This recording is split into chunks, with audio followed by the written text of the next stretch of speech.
Tell me your story. Tell me your story. How did it all start? Do you remember? Oh, now what happened? How did it stop? You're now tuned into the Small Business Origins Podcast. I love an origin story. Each week, we dive into the real stories of entrepreneurs and businesses from across the nation. Who is he and what's his origin story? Who started with just an idea and are now making waves. I told you this was a good idea. This is Small Business Origins.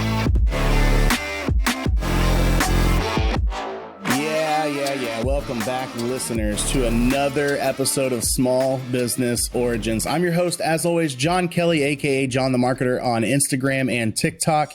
And as always, you're tuned into our nationwide search. Man, we are on a hunt looking for entrepreneurs that have a story to tell. And joining us virtually in the studio, I've got an entrepreneur that wants to do just that. We're talking all the way from Greensboro, North Carolina, with Jacob Darr from Talent Acquisition Blueprint. Jacob, welcome to the show. John, what's going on, man? Hey, what's up, man? It is good to have you here virtually in the studio. Can't wait to hop into your origin story and figure out what exactly it is that you have going on and what you do. But before we hop into that, our listeners know we always have an icebreaker question. So today's icebreaker question, which, by the way, listeners, I need you to go to www.smallbusinessorigin.com and send me some icebreaker questions, because I want to get your icebreaker questions on the show here. I am sick of going through a website and looking up interesting icebreaker questions every day. I want you to send those in to me and let me ask something that our listeners want to hear. But today's icebreaker question is, what is your favorite seasoning? Wow. Okay. And I didn't prep for this. This was out of the blue. So my favorite seasoning, you can't go wrong with garlic and salt. But I will probably say my favorite seasoning right now is put that on the cracker dude from TikTok. I forgot what it's called. Have you seen him before? Oh, yes. No, I'm extremely aware who you're talking about. He actually is a state trooper, if you can believe that. Oh, wow. And I don't know if it's a little known fact or a well-known fact, but he got picked up for fleeing after a boating accident. He was not he wasn't involved in it, except that he was just a passenger on that boat. And instead of being a law enforcement officer and stopping everyone right there and, giving that information and all that stuff after the accident, he allowed his friend to just flee, and he fled with him, and he actually got picked up on that. But I am still a huge fan of his. His cooking always looks good. I don't know exactly, is it his own seasoning, or are you talking about his own powder or his two-step? Yeah. Cajun two-step, that's what it's called. I put that on most everything I cook. You know what? I'm going to have to get some of it because I am a fan of his. I'm a fan of spicy. I'm a fan of Cajun seasonings and cooking and all that stuff. But I'm going back to your first answer, which is garlic. That is the seasoning that I put on everything. My wife would not be surprised if I threw it on top of some ice cream. I am a garlic fan, and she absolutely hates how much garlic I use. Because if I can't taste the garlic in what I'm eating, then to me, it's just not seasoned. Yeah, I mean, Paula Deen's got some good house seasoning. It's garlic and salt, so I use that a lot. Yeah, I'm not big on adding salt to my diet. I think what happened was I got, just terrified by this doctor when I was a kid that I went and saw, and he said that we have way too much sodium in the American diet without even adding any salt to our stuff. I don't remember the exact number he threw out, but it was something like 8 times the amount of sodium that you need to ingest on average. And I love the taste of salt. Like my mom, I could literally just, eat like rock salt and just eat that because I'm a huge salt fan, but I don't add salt on top of the food that I cook typically unless it's something like seasoned salt. America. America indeed. All right. Well, Jacob, we're here to talk about you, man, where you came from and how you got into this path of entrepreneurship and what you're doing today. So what's your origin story? Yeah, so that's a good question. So as a kid, I think the entrepreneur bug hit me as a kid. I worked, my family had a house on a lake. We had some jet skis. So there was a marina close by, and I had asked them if they needed any help one summer. I was 15. I just turned 15. And they did. So I worked on the gas dock pumping gas for boats, but this was a huge marina and they were way understaffed. And my boss asked, the guy that owned the marina asked if I could go out and find some buddies to come work, and he would pay me $100 commission or referral for each person I got hired. So that's sort of where it started. So it started there. From there, I went opened a Nextel store back in the day. So remember with the Nextel phones, I had a Nextel store. I had a car, a Lincoln Town car, and a small limo that we did limo service. And then when I grew up, I moved to Key West, Florida, was a police officer in Key West. Loved that. Absolutely loved it. But it just wasn't enough for me. It couldn't fuel what I needed to fuel. So I moved back to North Carolina, went into human resources. So big companies. I was a CHRO, head of talent for a 10,000 person global company. Left that company and opened up Jacob Darr Associates. So Jacob Darr Associates is a recruiting firm. Anybody that needs talent, we help and bring talent directly to them. And then the sister company to that, which is sort of my bread and butter, is this company, the Talent Acquisition Blueprint. Talent Acquisition Blueprint, we are a coach to recruiters. So internal company recruiters we coach. We sort of pull the curtain back on how headhunters are so effective. What do we do to do our job, et cetera. So we have a coaching program. And then we have succession planning, human capital planning, wrote a book. So that's sort of my story. Yeah. This is something that I am kind of new to, I guess. I always knew recruiting firms exist. Like this is a no-brainer. Private recruiting firms exist. And then you have stuff like here in Texas, we have the Texas Workforce Commission, which if you're without a job can help you with not only unemployment benefits and stuff, but they can also help kind of connect you with companies that are currently hiring and seeking people. And I've seen, temp workers and all that kind of stuff. Are y'all the type of firm that is connecting people with their final job, temp agency, both? Like what exactly are you doing? Yeah, no. So basically the stuff that we have never hits the internet really. You never really know it's there. So we do a lot of executive level, presidents, heads of whatever. So for instance, a president may know that there's a piece missing in, let's just say, his VP of sales, and he wants to confidentially replace that person. And he'll come to me and say, Jacob, I need somebody with this experience here. Go out and find them. So we go out and start knocking on doors, or we already have relationships with people that we know would be a perfect fit, that are rainmakers, that absolutely would be a rock star. And then we connect the two. And that's what we are. We're an executive recruiting firm. Yeah. I mean, basically like ultimate networking experience of just, it's all about who you know. So that, like you said, you can go through those back channels and find the people that you're looking for. And that is, I think, what's the newest thing for me. I've had other people on the show that are in similar industries like this, and it's just such an interesting thought process. But I guess when you have someone that's paid at that level, and then, you're going to have a company that is obviously going to have to be making well above that and is making enough money that they can probably spend money on a service like this, where they know they're getting connected with top professionals that are vetted, qualified. You're not running an interview to make sure this person can do their job. You're running the interview to make sure that they'll fit in and are a good fit for your business. So 100%. That makes perfect sense. Yeah. So what do you think is like the biggest driving factor of you being able to get clients? Is it local to that Florida? And because you do have a location in Florida, correct? Yeah, and it's not local. So our clients are all over the USA. So we niche down into manufacturing. So general manufacturing, life science manufacturing. Got it. We're known in the industry. Number one. Number two, I speak at conferences, events. So that brings clients in, and also. And we hit the pavement. All of my staff, we pound the pavement. We make 200-300 phone calls every day. We have email campaigns. True marketing is what we do, outbound marketing to get clients in. Yeah. So, I mean, I guess I could say it now that I know it's not a conflict of interest. The other firm that I spoke to, he is primarily located on the West Coast and primarily handles 501c3s and nonprofits.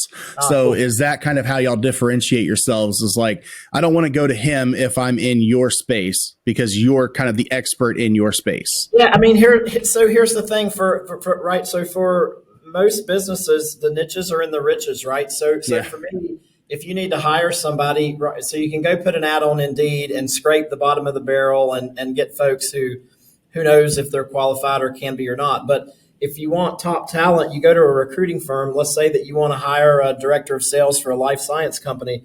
You're not going to go to a recruiting firm that specializes in nurses. They don't. We spend every day, every hour, every minute on phone calls with qualified candidates. So most of the time when our client comes and they need somebody, we already know people who fit exactly to that role. So it's quick, and it's nobody spends the time we do in the niche speaking with that type of candidate.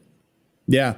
So is this something where, I guess the question is poorly put, is this something where the client is the person who's coming to you saying, I need a job, or the client is the firm that's looking for the talent, or is it kind of a combination of both? So most of the time, the company is coming to us and saying, "Hey, I need a piece of I shouldn't say a piece. I need competitive talent. So I want you to go out and find it." Or sometimes we get phone calls or emails or message requests from somebody that says, "Hey, I'm a director of manufacturing. I know this is your niche. I would like to look for a new home." And certainly we talk to those too. So they come in both of the doors. Okay. Yeah, that makes sense. I mean, again, this is something that I'm actually asking questions that I genuinely don't know the answers to. So that makes perfect sense that it would be kind of a market for both of those people as a client. And so how do I know if I'm at the level where I need to speak to some type of talent firm like yourself? How do I know? Because I know for me, for instance, I'm a marketing advisor, I'm a firefighter, I'm an entrepreneur, own my own company. I don't think that I'm a good fit to come to you and say, hey, you need to place me somewhere. But what are those kind of like pre-qualifications that I could do at home to determine, like, maybe I could maximize the amount of money I'm getting, the benefits I'm getting, or the quality of employer that I'm looking for by going to a talent agency? Yeah. So generally it's a career person, right? So it's somebody that has had a career track in manufacturing quality, manufacturing operations, sales, et cetera. So that's what you've done over your whole career. And you don't feel like you're paid enough. You don't like your boss. You want to find out what's out there. You want to be promoted. Sometimes it's hard to be, a lot of times, hard to be promoted within. So career track folks, it's always great to network and have a relationship with a recruiter specifically in what you do, because they have the opportunities. Yeah. So how did you figure out that, I think I have this talent, pun intended, to go into, this kind of category of recruiting and being able to network with people? How did you figure out I need to open a company doing this? The first thing I figured out is I knew there would be days that I would hate my parents even ever met. that when I'm knocked down, I'm going to get my ass right back up and I'm going to keep going. So that's really the key. I think owning a company, being an entrepreneur, especially doing this when sales and marketing is involved, you better be able to handle objections, and you better be able to get up and move on and forget about what just happened. So I've always been good at that, blocking out things, even as a kid.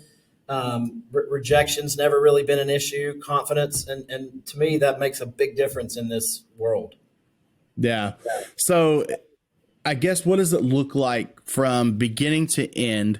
If I'm that firm, I give you that call and I say, look, I really need somebody who's going to be a rock star at this. What am I getting out of that? And I know that obviously, I don't know, but I'm assuming that everybody is going to be paying a different price depending on the level of position they're looking for, how much they're paying for that position, all this kind of stuff. But what kind of income do I need to have to be able to come to an agency like yours and find a really good candidate? Well, so we're more on the executive end. So most of our clients, or most of our candidates, are paid somewhere $250 or north on a base plus a bonus, and that's starting. But there are plenty of recruiting firms who may place production managers who are $65,000 employees. So it really all depends on what the person does and what's the niche, which is we're in that higher end executive range. Mm-hmm.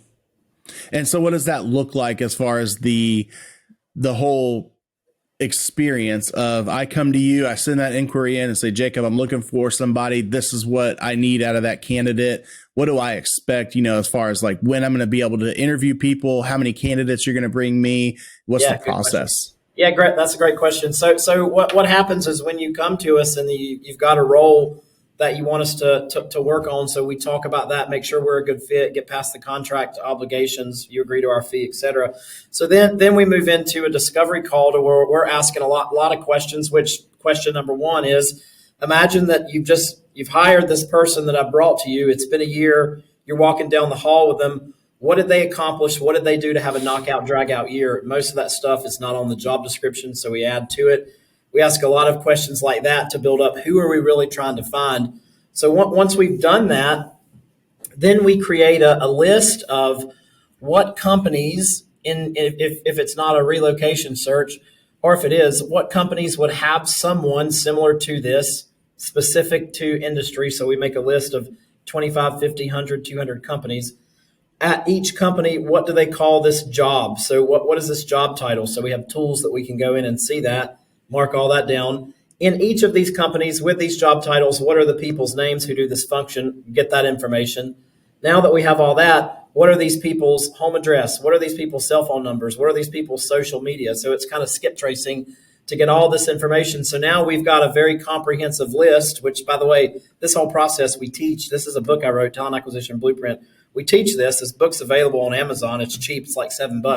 But once we go through this rabbit hole process, then we start calling and texting and emailing and writing letters and getting candidates in and putting them in. So typically that's about 2.5 or 3 weeks for us to have great quality interviews, have great candidates, put the candidates in front of the client, and then it's up to the client how fast their process is. But generally 2.5 and 3 weeks, you have great candidates from us. That's amazing, because I'll tell you, one of the things I hate about sales is the data and analytics behind the job. And as you know, because your firm seems to be driven by data and analytics, so is sales. If you're doing it right, then you're analyzing a lot of information about potential clients, and you're going in and looking at all this data and using it to your advantage in order to score a meeting with a decision maker and then ultimately convince that decision maker to go with your services. And that is probably the worst part about my job. And it sounds like your job is all of that. You know, I think about going on LinkedIn, which I have to do in my position. And I think about having to analyze all this information about the people that I'm speaking with and the companies that they work for in order to figure out what I need to do. But it seems like you're probably a LinkedIn expert of being able to kind of narrow down all that information and make it truly work for you. We do. Yeah, we have specific tools. We narrow information down. Look, if anybody's listening to this on the entrepreneur side and you're trying to break out or you're trying to do more metrics, we hate, most people hate metrics and they hate data. We're so obsessed with it that what changed our business and on the sales curve is metrics. So everything that we do, for instance, here's a pad. This is my daily work. So basically, whenever I have quality phone interactions out of the 100 times, we mark that. So we've got a piece of data. How many quality phone interactions did we have a day? How many marketing presentations did we do today? That means how many times did we pitch or rate to a client and talk about our company? How many agreements did we send? How many job orders did we get? How many recruit presentations, meaning how many times did we present a candidate to a client? How many submissions? That means how many subs we're sending candidates over to clients. How many times are we doing that? How many interviews? All of this at the end of the year, so you can run metrics in a year. You're going to have a forecastable system next year. You're going to be able to plan, know how many people you need, what you need to do to hit your goals. Metrics in any business is game changing. It is. I couldn't agree more. I mean, without taking a look at what you've done and where you've been, you can't determine what's working and what's not working to determine if you need to continue that same behavior in that next year. And then just as you said, determining and being able to forecast what that next year is going to look like. I mean, it's all a part of budgeting, for instance. In that budget, you've got to be able to forecast, okay, in this past year, I've spent this much in these areas. We've had some wins. We've grown this much over the last year. And I think going into this next year, looking at all that data, this is how we're going to perform. This is how much we're going to spend at a minimum. And then, this is how much help I'm going to need to hire or how much more I'm going to need to pour into marketing because it was working really well. So let me pour into that marketing budget so that we get more people in, which means we're going to spend more money, but we're going to make more money. It's all, and I think that's what I hate as like that I'm not OCD, but I have some like tendencies, and then that ADHD of I don't like to focus on all of those things because there's too many variables. So I'd be one of those entrepreneurs that would love to hire out a company like yours that has figured out the game and can do it a lot faster and a lot better than I can, which in the long term probably would save me a lot of money, time, and heartache. Because I think that's one thing we forget about as entrepreneurs is if you go back to that high school economics course, or if you took economics for the first time in your business courses, you remember opportunity cost. And it's like, if you at an executive level who's making well over the $250,000 position you're trying to hire is spending hours putting these spreadsheets together, looking through this information, calling other people in your team to go interview these people, I can see where there is a legitimate justified cost savings in saying that even if you're charging me, 15, 20% of that person's income annually, that, hey, you know what? I'm going to save so much money by having you come in and so much time that I'm going to be able to have qualified candidates delivered to me without any work on my side besides talking to Jacob and signing a contract. And then after that, they're going to show up to my door like Amazon Prime, and I'm going to have a really good qualified candidate to go forward that's going to save me all of that time that I could have added up to real dollars. And if I'm wrong, tell me I'm wrong, but I feel like I'm preaching to the choir on that. No, you're right on. But the even more value add to this is with a guy like me. Let's say that you've got a company and you're producing a piece of technology up. You've created a thermostat similar to what Nest has done, and it's a newer company, and you want to increase sales. Well, if I bring you somebody who's been the head of sales for Nest, and I bring them to your company, they're plug and play and they grow, that money that you've spent, that's water under the bridge. So really, when we get involved, our fees are all water under the bridge because I'm not bringing you someone who's probably going to be good. I'm bringing you an effing rock star who's done this and who's going to build your business out like crazy. So that's where the value comes. 100%. Yeah. This guy is guaranteed to produce. You're getting that golden goose that's going to give you eggs. So you're going to spend a pretty penny getting it. But when you cash that egg in, it's going to make you a lot more money in the long run. 100%. Do you think, just as a side note here, I think that sometimes as entrepreneurs, we get short-sighted and we get scared to spend that money. And we kind of have that thought process behind like, well, things aren't where I want them right now. So I kind of want to save some of this money. And I come from that mindset of saved money doesn't make you money. You have to spend some money sometimes and invest in things. That's the way I look at it. It's not spending. You have to invest in order to truly capitalize. And I'm not saying that works for every situation. Obviously, circumstances vary. But I feel like a lot of entrepreneurs kind of get timid with that of like, well, I don't want to spend $80,000, $90,000 trying to acquire this, VP of sales from Nest because that's a lot of money. And then I think we lose sight of that whole, well, when he makes you, $5, $10, $15 million more next year, that money is going to be chunk change. Yeah. I mean, look, at the end of the day, cash is trash. Cash does nothing sitting in a bank account. Most of us are conditioned at a young age by our parents. I love my parents. Save your money. Don't spend. Save. We're conditioned for that.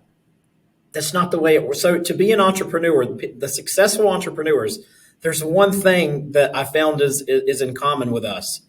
We are okay with being scared shitless. So I left a very high paying salary to go to nothing in the corporate world, the CHRO of a 10,000 person company, and open this. That was a scary move. So every time we do something, it's a scary move, but you got to grow a set and you got to roll the dice and you got to spend money. You have to spend money to make money. Sometimes it's not going to work out. That's okay. Sometimes it is. Make smart decisions. But the point here is, for me, cash is trash. You've got to invest it somewhere to have a return, or you're never going to have a return. Yeah.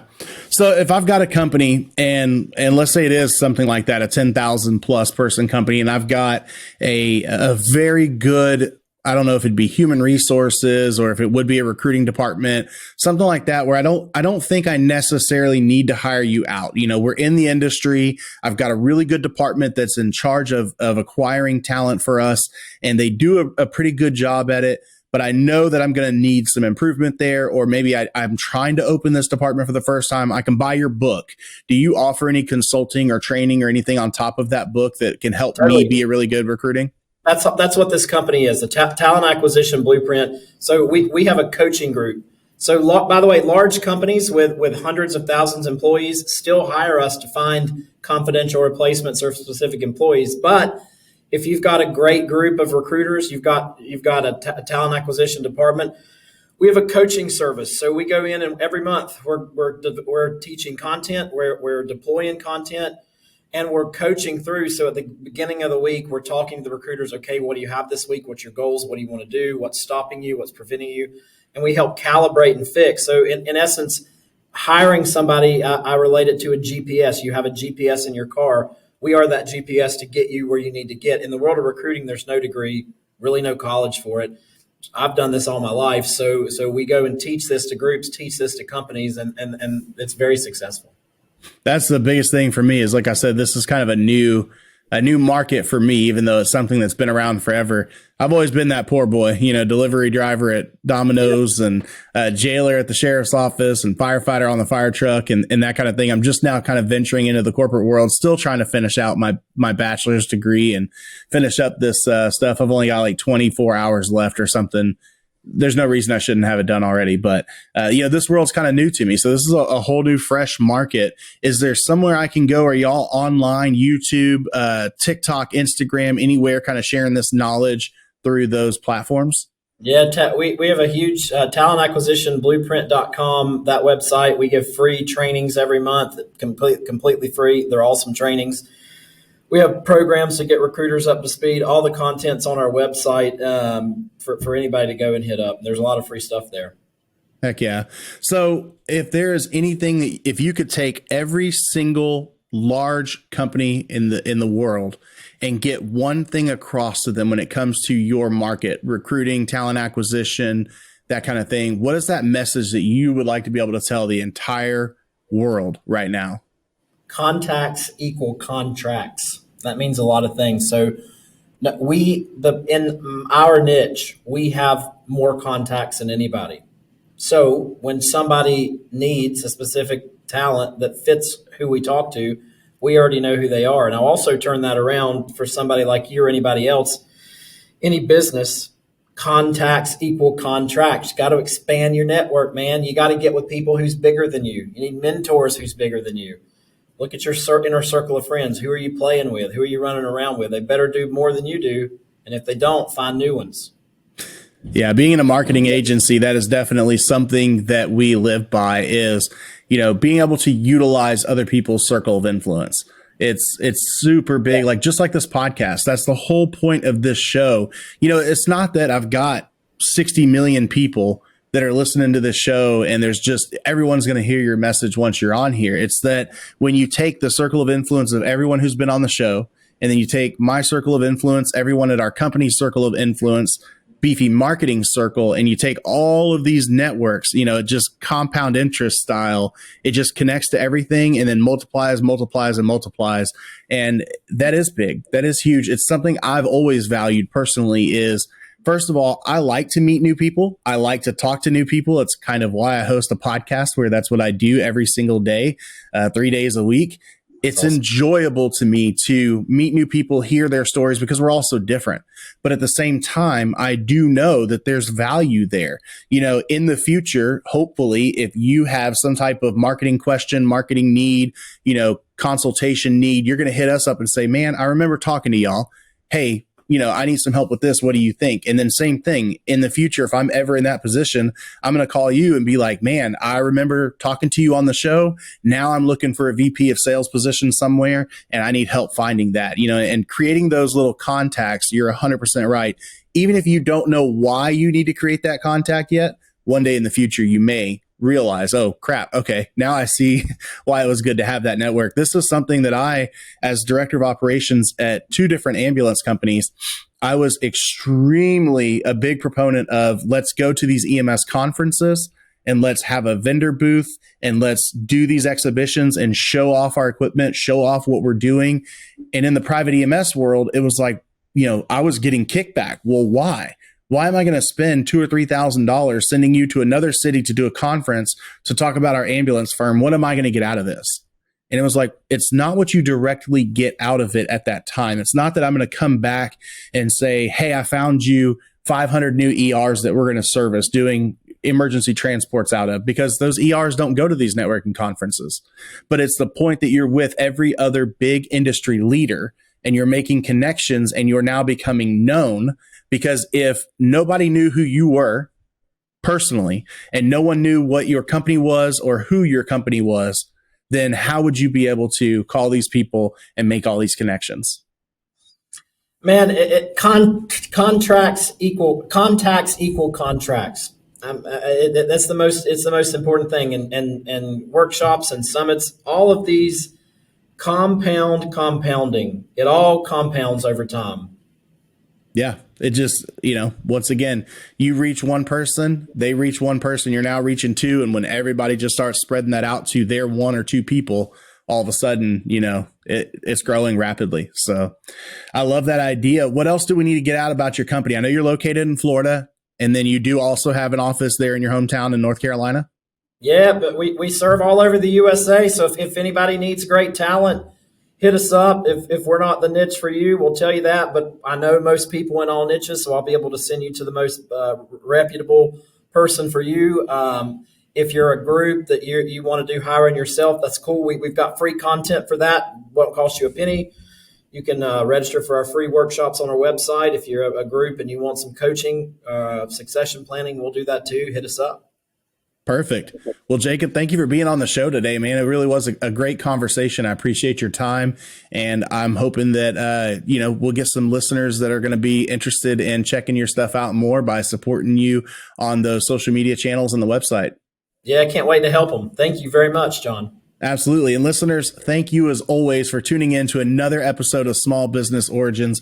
We could not appreciate you any more than we do for tuning in every single week for that new episode with a new entrepreneur just like Jacob. If you got those suggestions, if you want to shoot some icebreaker questions over to me, if you want to just shout out and say something to me, you can leave me a voice message or send me an email directly at www.smallbusinessorigin.com. Most importantly, on the episode page for today's episode, you're going to see all of our show notes, as well as a nice little link to Jacob's profile on our website. And of course, and as always, you're going to have links directly to his company where you can go out there and check out all the stuff we talked about on the show today. So that's it for another episode, another week. And as always, stay beefy, my friends. Thanks for listening to another episode of Small Business Origins. I love an origin story. If you like what you just heard, leave us a review, subscribe, and share with a friend. You guys, check this out. They're going to love it. You're going to love it.